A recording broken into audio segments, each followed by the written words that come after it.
Hello dear friends, तो मैं हूं आरती। संस्कृति आईएएस यूट्यूब चैनल पे आप सभी का स्वागत है। मैं हाजिर हूं एक नए विषय को लेकर के। हाल ही में हमने बहुत सारी चीज़ें देखी जब भारत और पाकिस्तान का वॉर चल रहा था। लेकिन एक चीज़ अपने आप में तो एक चिंता का विषय थे कि रूस की तरफ से कोई भी स्टेटमेंट क्यों नहीं आ रहा है। हालांकि हम उनके दिए गए या उनसे खरीदे गए हथियारों का इस्तेमाल कर रहे थे, जैसे S-400 वगैरह बहुत चर्चा में था। लेकिन एक चीज हमें खटक रही थी कि रूस ऐसे बयान जारी क्यों नहीं कर रहा है कि हाँ वो हमारे समर्थन में है या नहीं है। तो एक मैसेज आया इससे कि शायद वो तटस्थ है, ना वो भारत के पक्ष में है ना ही वो पाकिस्तान के पक्ष में है।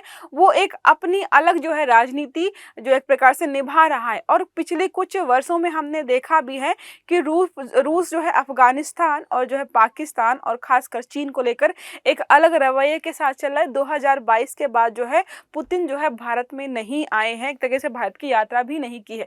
तो ये सारी चीजें हैं जो कि हमें क्लियर कर रहे हैं। उसके अलावा हमने भी कुछ चीजें ऐसे की हैं, जैसे जब यूक्रेन और रसिया का वॉर चल रहा था तो हमारे जो प्रधानमंत्री मोदी जी हैं उन्होंने यहाँ पर किसी भी पक्ष का सपोर्ट नहीं किया था। मतलब एक तरीके से रूस के सपोर्ट में हमने नहीं बोला था। तो हो सकता है कि इस चीज का एक तरीके से इम्पैक्ट हम यहाँ पर देख रहे हैं, या उसका असर यहाँ पर देखने को मिल रहा है कि हमें एक तरीके से बिल्कुल साफ सुथरे तौर पर रूस का सपोर्ट नहीं मिला। जैसे यूएसए ने बोला भी था, लेकिन यूएसए ने सब कुछ बोलने के बावजूद भी ये बोला था कि आपस में बातचीत करके मामला सुलझा लो। ऐसा बिल्कुल भी नहीं था कि क्लियर कोई स्टेटमेंट मिला हो कि नहीं वो हमारे पक्ष में है।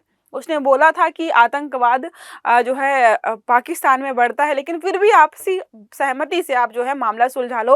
ये सारी चीज़ें हमने ऑलरेडी देखी। तुर्की वाला मामला पढ़ा ही दिया था कि तुर्की ने हमारा सपोर्ट क्यों नहीं किया था। उसके पीछे पीछे के कारण जितने भी थे वो सारे मैंने आपको ऑलरेडी बता दिए हैं। अब हम आईआर में पढ़ेंगे रसिया के बारे में। देखो, रसिया बहुत इंपॉर्टेंट है, अभी से नहीं, बहुत समय पहले से रूस हमेशा हमारे सपोर्ट में रहा है। तो इसलिए एक डाउट होता है कि अभी चीज़ ऐसी क्यों हो। तो हाल ही में भारत पाकिस्तान सीमा पर बढ़ते तनाव और पहलगाम हमले के बाद भारत ने जो सैन्य कार्यवाही की थी, तो रूस से हमें अपेक्षा थी कि कोई यहाँ पर स्टेटमेंट दिया जाएगा। लेकिन इन्होंने क्या किया, तटस्थ होकर चीज़ों को संभाला अपने हिसाब से।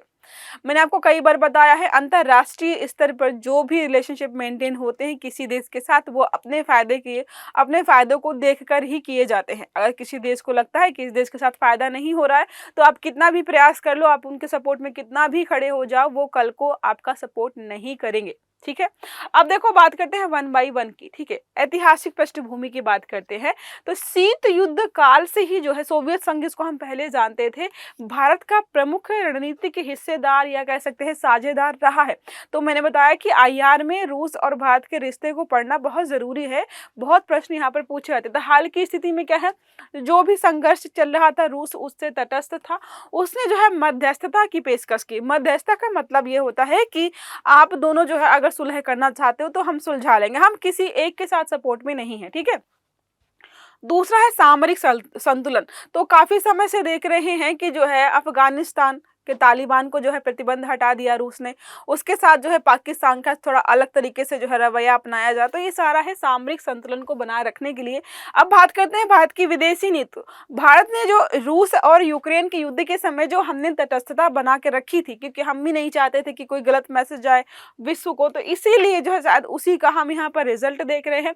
रूस पाकिस्तान संबंध बात करते हैं कि क्या उनके संबंध ज्यादा अच्छे हैं हमसे, इस वजह से हमारा सपोर्ट नहीं किया गया है। देखो क्या लिखा है, रूस अफगानिस्तान व मध्य एशिया में प्रभाव जमाने की कोशिश कर रहा है।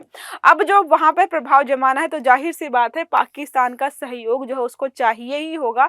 शायद इसीलिए इस प्रकार की चीजें चल रही हैं। सामरिक व्यापार की बात करते हैं तो भारत का रूस के साथ व्यापार था, खासकर हम बात करते हैं हथियारों का, वो कम हो गया है। हाँ, एनर्जी ट्रेड हमने लगातार समय के साथ यहाँ पर बढ़ाया है। अब बात करते हैं विश्लेषण की। ठीक है, विश्लेषण की कि क्या है, तो भू राजनीतिक संतुलन और रूस की बदलती प्राथमिकताएं। तो समय के साथ रिश्ते बदलते रहते हैं, ये तो हर जगह अप्लाई होता है, चाहे पर्सनल लाइफ में हो चाहे अंतर्राष्ट्रीय स्तर पर हो। तो जैसे जैसे जरूरतें हमारी बदलती हैं, हमारे रिश्ते भी बदलते रहते हैं। तो अब रूस क्या चाहता है कि एक ध्रुवी होकर काम नहीं करना चाहता, वो बहुध्रुवी होना चाहता है कि हर जगह मेरा प्रभुत्व हो, हर जगह उसको हर जगह से बेनिफिट मिले, जिसमें वह भारत, चीन और पाकिस्तान के साथ अलग अलग तरह से ना वो सिर्फ भारत के साथ रहना चाहता है, ना वो सिर्फ चीन के साथ रहना चाहता है, ना वो सिर्फ पाकिस्तान के साथ रहना चाहता है। वो चाहता है कि सब सब जो है मिलजुल कर रहे, सबके साथ मेरे अच्छे रिश्ते चले। देखो लिखा है यहाँ पर जो है, चीन और पाकिस्तान के अगर रिश्ते गहरा रहे हैं तो सैन्य संबंधों के मद्देनजर रूस भी पाकिस्तान को पूरी तरीके से नाराज नहीं करना चाहता है। तो ये सारा सिनेरियो जो कि चल रहा है, जो कि चिंता का विषय है भी। अब बात करते हैं भारत की बदलती रणनीति की साझेदारियां भी। अब ऐसा नहीं है कि सिर्फ रूस ही बदल रहा है, हमने भी अपनी रणनीतियां बहुत सारी बदली हैं। पहले हम बात करते हैं, भारत और अमेरिका के संबंध बहुत प्रगाढ़ हो रहे हैं। हर क्षेत्र में जो है, रक्षा है, रणनीतिक है, आर्थिक सहयोग, हर जगह हम वहाँ पर जो है चीजें अपनी बेहतर कर रहे हैं। अब हम जब रूस के साथ छोड़ करके अमेरिका के साथ बेहतर कर रहे हैं तो जाहिर सी बात है, हमें पता है रूस और अमेरिका क्या चलता है, तो इसलिए शायद जो है इस प्रकार की चीजें हमें देखने को मिल रही हैं। भारत पश्चिमी खेमे, तब अब रूस को ऐसा लग रहा है कि ऐसा ना हो जाए कि जो भारत है यूएसए से धीरे धीरे पूरा पश्चिमी खेमे की तरफ ही कन्वर्ट हो जाए, जिससे क्या है कि उसको जो है संतुलित करना है भारत को। तो इसलिए शायद इस प्रकार की चीजें हमें देखने को मिल रही है। अब बात करते हैं रूस और यूक्रेन का युद्ध। हमने बताया आपको ऑलरेडी कि हमने जो है खुलकर रूस का समर्थन नहीं किया था, बल्कि हमने संप्रभुता और संवाद पर बल दिया था। तो उसने भी ऐसे ही बोला कि भाई मध्यस्थता कर लेते हैं, आपस में बातचीत करके मामला सुलझा लो, मैं किसी एक पक्ष के समर्थन में नहीं हूं। अब जो है बात करते हैं यूक्रेन यात्रा में युद्ध को डिप्लोमेसी से सुलझाने की वकालत भी हमने की थी। हमने चीजें ऐसी कर रखी है, उसका रिजल्ट हम यहाँ पर देख भी रहे हैं। रूस की अफगान नीति और पाकिस्तान की भूमिका हमने देखा ऑलरेडी क्या चाहता है। रूस ने तालिबान से प्रतिबंध हटा दिया, इसका मतलब हमें साफ दिखाई दे रहा है अफगानिस्तान में अपने प्रभाव को बढ़ाना चाहता है। अब अफगानिस्तान में प्रभाव को बढ़ाना चाहता है तो पाकिस्तान के साथ कूटनीतिक संवाद भी यहाँ पर बढ़ते हमें दिखाई दे रहे हैं, क्योंकि पाकिस्तान को नजरअंदाज करके वो चीजें बेहतर नहीं कर पाएगा, तो वो अपना फायदा वहां पर देख रहा है। अब हम यहाँ पर देखें तो बहुत बार वीटो का इस्तेमाल जो है रूस ने हम यहाँ पर जो है भारत के लिए किया है। देखो क्या है, 20 फरवरी 1957 को क्या है कश्मीर पर, 18 दिसंबर 1961 गोवा पर, 22 जून 1962 कश्मीर पर, 4 दिसंबर 1971 पाकिस्तान से युद्ध विराम पर, 5 दिसंबर 1971 पाकिस्तान से युद्ध विराम पर और 13 दिसंबर 1971 में जो है पाकिस्तान से युद्ध विराम पर। अब यहाँ पर बात करते हैं अलग अलग अंतरराष्ट्रीय स्तर पर क्या नियम कानून बनाए गए हैं इससे संबंधित। तो पहला है यूएन चार्टर का अनुच्छेद 2 सब आर्टिकल 4, जिसको हम फॉलो करते हैं, जिसको जो है भारत फॉलो करता है कि एक दूसरे की संप्रभुता का सम्मान करना चाहिए। भारत यही तर्क देता है कि आप जो है एक दूसरे की संप्रभुता का सम्मान कीजिए और मामला सुलझा लीजिए। भारत की नीति है कि कश्मीर द्विपक्षीय मुद्दा है, 3 पक्ष में हम बात नहीं करेंगे। और रूस का दृष्टिकोण यह है, सुरक्षा परिषद का स्थायी सदस्य होने के नाते तनाव घटाना उसकी जिम्मेदारी है, खासकर 2 परमाणु शक्ति राष्ट्रों के बीच में।